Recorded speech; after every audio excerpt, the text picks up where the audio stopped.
Nakuha ng militar sa mga bahay na pinagkutaan ng Maute ISIS sa Marawi City ang mga pasaporte ng ilang Indonesian national. Mula sa Iligan City, may unang balita si Chino Gaston live at exclusive. Chino.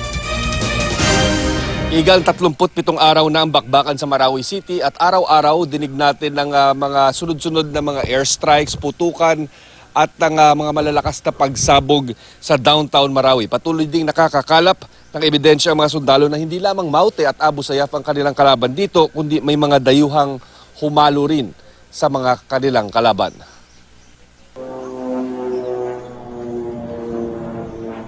Sa gitna ng patuloy na pakikipaglaban sa Maute at Abu Sayyaf Group, nakuha ng mga sundalo ang ilang pasaporte ng mga Indonesian nationals.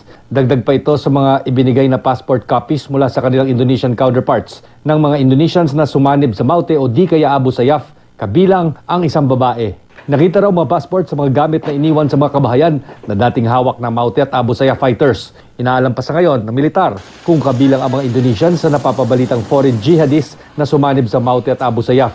Hindi rin inaalis ang posibilidad na kabilang sila sa tinatayang 100 hostages na hawak ng ISIS-inspired fighters sa Marawi City. Wala po tayong naririnig na report na mga foreigners or Indonesian na kasama po sa hostages. Ang report po natin ay may mga Indonesians, fighters, kasama po sa local terrorist group, okay, na nandito ngayon sa main battle area. Ijtima is actually a worldwide affair, so you would have foreign visitors here, foreign participants. So they use it, they exploit it, they took it as opportunity.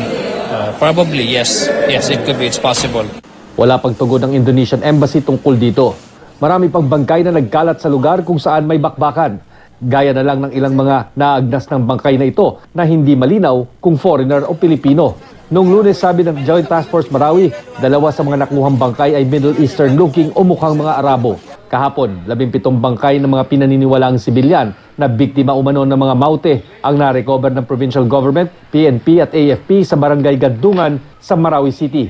Dati nang kumalat ang impormasyon na maraming foreign jihadists ang nagpunta sa Pilipinas para sa pagtayo ng Islamic State sa Mindanao, kung saan ang kalif o pinuno ay si Isnilon Habilon.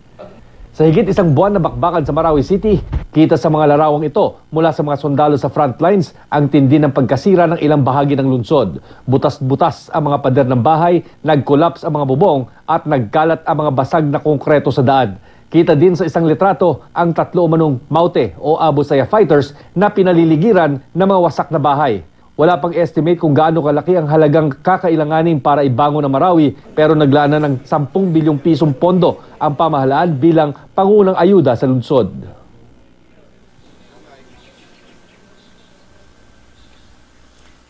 Igan, muli nating nakita itong mga makabagong fighter jets ng Philippine Air Force na kung tawagin ay FA-50 na ginamit nga sa mga airstrikes laban sa Maute at Abu Sayyaf fighters dyan sa Marawi City. Pansin din natin ng pakagat na dilim ay gumagamit nitong mga tinatawag na dekulay na smoke bombs itong mga tauhan ng militar, no, para markahan ang kanilang target at para maka-assist dito sa ginawang airstrikes ng FA-50 habang pakagat na dilim. At pansin din natin habang lumalalim na yung hapon ay sa gawa ng pag-atake itong mga sundalo at pansin ang ilang malalakas na pagsabog sa palibot ng isang moske dyan sa may downtown Marawi City. Igan. Sino yung mga Indonesian, ano yan? Doon sa investigasyon nila, so paano nakapasok ito sa bansa para manggulo ng ganyan? Saan sila dumaan?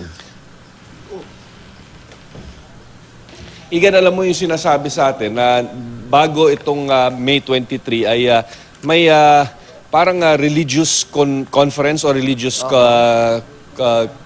conference o parang convention dito sa may Marawi City na siya nga daw hindi naman daw nakakapagtataka kung bakit napakaraming mga foreigners mula sa mga Islamic countries ang nagpuntahan. No? So parang maaring ginamit itong cover nitong mga Indonesians, hindi lamang Indonesians sa Igan, no, kundi meron pang ibang mga lahi na nagpuntahan dito para makilahok sa nasabing conference. Kasi batay na rin sa mga impormasyong nakakalap natin, maging sila ay hinahanap ng kanilang mga embahada dahil ang kanilang entry point daw ay sa Cagayan de Oro Airport at mula doon ay hindi na na-trace kung saan sila nagpunta.